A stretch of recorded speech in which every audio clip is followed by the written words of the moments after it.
옛날 옛적 프랑스의 작은 마을인 샹젤리제에 피에르라는 마음씨 착한 소년이 살았다. 피에르는 항상 모험을 꿈꾸었지만 그의 일상은 마을의 농장에서 일하는 것으로 채워져 있었다. 어느 날 피에르는 마을 근처 숲에 대해 듣게 되었다. 그 숲엔 마법의 나무가 있어서 진정한 용기를 가진 사람에게만 신비로운 능력을 부여한다는 소문이 돌았다. 모험을 찾아 나선 피에르는 이른 아침 마을의 경계를 넘어 숲속으로 들어갔다. 숲은 생각보다 훨씬 울창하고 길을 잃기 쉬웠다. 여러 나무와 덤불 사이를 헤매던 그는 갑자기 신비로운 빛을 발하는 나무를 발견했다. 그 나무는 다른 나무와 달리 황금빛으로 빛나고 있었고 가까이 다가가니 나무의 잎들은 마치 별들이 반짝이는 것처럼 빛났다. 피에르는 떨리는 마음으로 나무에게 다가가 자신이 모험을 꿈꾸고 있다는 것을 이야기했다. 그러자 나무는 부드러운 목소리로 대답했다. 진정한 모험이란 외부로 떠나는 것이 아니라 내면의 용기를 찾는 것이다. 나무는 피에르에게 작은 씨앗 하나를 내주었다.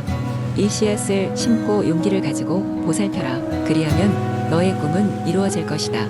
피에르는 씨앗을 받아들고 집으로 돌아왔다. 그는 매일 아침 그 씨앗을 물주고 보살폈다. 얼마 지나지 않아 씨앗은 작은 묘목으로 자라났고 피에르는 그 묘목을 자신의 삶에서 가장 소중한 것으로 여기며 정성껏 돌보았다. 시간은 흐르고 마을 사람들도 피에르의 변화에 주목하게 되었다. 그는 더 이상 꿈꾸는 소년이 아니라 자신의 꿈을 위해 용감하게 도전하는 청년으로 자라나게 된 것이다. 어느 날 피에르는 자신이 돌본 묘목이 아름답고 큰 나무로 자란 것을 보고 비로소 깨달았다. 마법의 나무는 그에게 물리적인 힘이 아닌 꿈을 이루기 위한 내면의 믿음과 용기를 불어넣어준 것이다. 피에르는 그 나무 아래에서 마을을 위한 새로운 계획을 세우고 그 후로 마을은 피에르의 인도 아래에서 발전해 나갔다. 이렇게 피에르의 모험은 그가 꿈꾸던 것보다 더 아름다운 현실로 꽃피웠고 그 메시지는 마을의 모든 이에게 전해지게 되었다. 진정한 모험은 항상 우리 마음속에 있으며 우리 모두 그 씨앗을 키워낼 수 있는 용기를 지니고 있다는 것을 깨닫게 되었다. 두 번째 이야기. 옛날 프랑스의 깊은 숲속에는 마법과 신비로 가득한 라퐁텐의 숲이 있었다. 이 숲은 평범한 숲이 아니었으며 전설에 따르면 숲을 거니는 모든 생명체가 서로 대화를 나눌 수 있는 능력을 갖고 있다고 했다. 숲의 주민들은 나무로부터 오는 지혜로운 조언을 듣고 강물의 속삭임을 통해 미래의 경고를 받을 수 있었다. 이 때문에 사람들은 이 숲을 자연의 신탁과도 같은 존재로 여겼다. 이 숲에는 어린 소년 피에르가 살고 있었다. 피에르는 호기심 많고 모험을 좋아하는 아이였다. 부모님이 이른 나이에 돌아가시는 바람에 그는 할머니와 함께 살았고 숲에서 보내는 시간이 많았다. 피에르는 숲을 거닐면서 나무와 이야기 나누고 새들과 노래했고 개울에서 물고기와 장난치며 시간을 보냈다. 그러던 어느 날 피에르는 숲 깊은 곳에서 이상한 소리를 들었다. 그의 귀에 들린 것은 어렴풋한 노래 같은 멜로디였다. 그 소리에 이끌려 피에르는 숲속 더 깊숙이 들어갔고 그곳에서 커다란 고양이 한 마리를 만났다. 이 고양이는 보통의 고양이와는 달랐다. 윤기가 흐르는 은빛 털을 가졌고 눈은 별처럼 반짝였다. 고양이는 자기 이름이 루시엔이라고 소개했다. 루시엔은 마법에 걸려있던 요정으로 본래는 숲의 수호자였지만 몇백 년 전 마녀에 의해 고양이로 변신당한 운명을 지니고 있었다. 마녀가 던진 저주 때문에 그는 몇 가지 금기가 있었고 마법이 깨어지기 전까지는 숲을 떠날 수 없는 상황이었다. 피에르는 루시엔의 이야기에 귀를 기울였고 그의 저주를 풀어주겠다고 약속했다. 루시엔은 감명받았고 피에르에게 숲의 비밀 중 일부를 알려주기로 했다. 그것은 바로 숲의 중심부에 있는 오랜 나무 아래에 숨겨진 마법의 책에 관한 것이었다. 책에는 숲의 모든 비밀과 마법을 풀 열쇠가 담겨 있었다. 피에르는 여행 가방을 꾸리고 루시엔과 함께 마법의 책을 찾아 나섰다. 그들의 여정은 간단치 않았다. 그들은 마녀가 걸어놓은 각종 함정과 퍼즐을 풀어야 했고 때때로 위험한 동물들을 피해 다녀야 했다. 그러나 피에르의 기지와 루시엔의 지혜로 그들은 모든 장애물을 무사히 극복할 수 있었다. 마침내 그들은 숲의 중심부에 다다랐고 고대의 나무 아래 땅속에 숨겨져 있던 마법의 책을 찾았다. 피에르는 책을 열었고 거기에는 저주를 푸는 주문과 함께 진정한 수호자의 역할에 대한 이야기가 적혀 있었다. 루시엔은 피에르의 도움으로 원래 모습인 요정으로 돌아갈 수 있었고 숲의 수호자 역할을 다시 수행하게 되었다. 루시엔은 피에르와 작별하며 언제든지 그를 도울 것을 약속했다. 피에르는 숲의 진정한 친구를 얻었고 사람들에게 숲의 신비와 마법의 중요성을 알리겠다고 결심했다. 그는 할머니에게 돌아가 이 모든 모험을 이야기했고 그의 마음속에 오래도록 남을 기억으로 간직했다. 이후로도 피에르와 루시엔은 긴밀한 우정을 이어갔고 숲은 다시 신비로 가득 찬 곳이 되었다. 사람들은 피에르의 용기와 우정에 대해 노래하며 전설을 이어갔고 다퐁텐의 숲은 영원히 모든 이들에게 영감을 주는 이야기가 되었다. 세 번째, 이야기 옛날 옛적 프랑스의 작은 마을에 레아라는 소녀가 살고 있었습니다.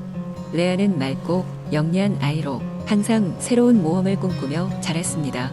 그녀의 마을은 아름다운 숲과 들판으로 둘러싸여 있었고 그곳에는 누구도 들어갈 수 없다는 신비한 정원이 있다는 소문이 돌고 있었습니다. 마을 사람들은 그곳을 마법의 정원이라고 불렀습니다. 어느 날 레아는 마을의 오래된 도서관에서 먼지가 쌓인 책을 발견했습니다. 책은 마법의 정원에 대한 전설을 담고 있었습니다. 책의 내용에 따르면 정원에는 소원을 이루어주는 신비한 꽃이 있다고 했습니다. 그 꽃은 단 한 명의 진정한 마음을 가진 사람에게만 모습을 드러낸다고 했지요. 레아는 이 전설에 매료되어 모험을 떠나기로 결심했습니다.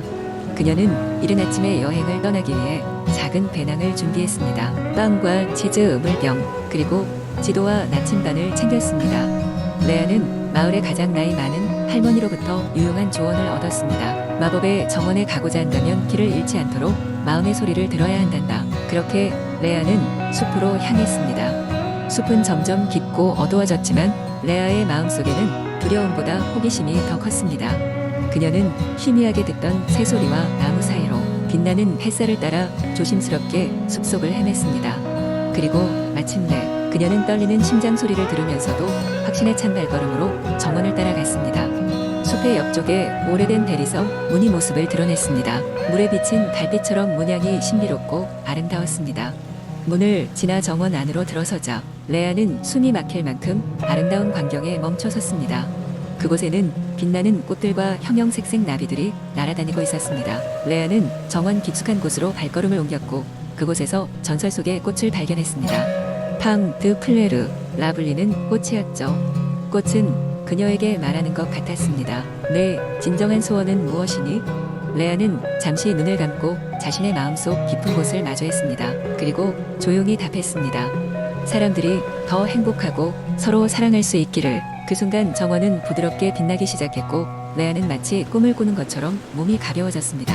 그녀는 집으로 돌아가야 한다는 것을 알았고 발걸음을 돌리며 정원을 떠났습니다. 레아가 마을로 돌아왔을 때 마치 시간이 흘러 모든 것이 변한 것처럼 보였습니다. 사람들은 서로에게 더 친절했고 작은 것도 나누며 웃음을 주고받고 있었습니다. 마법의 정원은 레아에게 소중한 교훈을 남겼습니다. 진정한 소원은 마음에서 우러나오는 사랑에 있다는 것을요. 네 번째, 이야기 옛날 옛적 프랑스의 깊은 숲속에는 전설적인 마녀가 살고 있다는 이야기가 전해져 내려옵니다. 그녀는 청명한 보름달이 뜨는 밤마다 은빛 달빛을 받아 반짝이는 독특한 힘을 지닌다고 알려져 있었죠.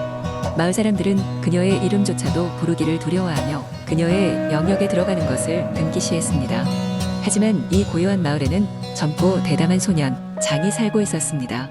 그는 항상 새로운 모험을 꿈꾸며 세상에 숨겨진 비밀을 찾아 나서길 원했지요. 어느 날 밤 벽난로 옆에서 할머니가 들려주신 전설 속 마녀의 이야기는 장의 가슴속에 불씨를 당겼습니다. 마녀의 숲에 진입하게 되면 어떤 자긍심도 그녀의 음침한 힘으로부터 자유로울 수 없다는 경고에도 불구하고 장은 호기심을 참지 못하고 결국 모험을 떠나기로 결심했습니다.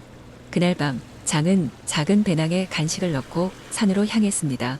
각각의 나무가 수백 년의 비밀을 품고 있는 듯한 소풍장을 향해 으스스한 속삭임을 보냈지만 장은 자기가 의도한 길을 계속 걸어갔습니다. 숲 안쪽 깊숙이 다다르자 장은 자신 앞에 눈부신 장면을 발견했습니다. 은빛 물결이 흐르는 작은 호수가 달빛 아래 반짝이고 있었고 바로 그곳에 마녀가 앉아 있었습니다. 그녀는 예상외로 온화한 미소를 짓고 있었고 마치 장을 오래 기다렸다는 듯이 환영했습니다. 마녀는 장을 향해 다가오더니 묻습니다. 젊은이여, 이곳까지 오게 된 이유가 무엇이냐? 나의 힘을 시험하고 싶은 것이냐? 아니면 그저 모험을 즐기려 여기에 온 것이냐? 장이 떨리는 목소리로 대답합니다. 나는 마침내 진정한 용기를 시험하고 이 세상에 숨겨진 비밀을 찾고 싶었을 뿐입니다. 당신의 전설이 사실인지 그리고 내가 그와 마주했을 때 얻게 될 것이 무엇인지 알고 싶었습니다. 마녀는 조용히 머리를 끄덕이고 장의 손을 잡으며 말했습니다. 내가 진정한 용기를 원한다면 그것은 너의 마음속에 이미 존재하는 법이다. 외부에서 찾으려 하지 말고 스스로가 원하는 것을 깨닫는 것이 참된 용기의 시작이다. 이곳에 온 내 결단이 그것을 증명하고 있지 않느냐? 장과 마녀는 밤새 이야기를 나누며 젊은 소녀는 인간이 생각한 것보다 마녀가 지혜롭고 친절하다는 것을 깨닫게 되었습니다. 그녀의 숲은 저주받은 것이 아닌 자연과 인간 그리고 초자연이 조화롭게 융합된 공간이었습니다. 아침이 다가오자 장은 마녀에게 작은 선물을 받습니다. 그것은 바로 희귀한 허브가 담긴 작은 병이었습니다. 마녀는 이 허브를 통해 마을 사람들의 병을 치료해 줄 것을 부탁했고 그것은 마을 사람들과 자연을 잇는 다리가 될 것이라 이야기해 주었습니다. 마을로 돌아온 장은 마녀에 대한 이야기를 다시 전하며 사람들은 숲에 대한 두려움을 조금씩 내려놓게 됩니다. 장의 모험은 진정한 용기의 증거가 되었고 숲은 다시 마을 사람들의 삶 속으로 자연스럽게 스며들었습니다. 그리고 장은 새로운 전설을 만들어가며 이 세상을 탐험하는데 멈추지 않았습니다.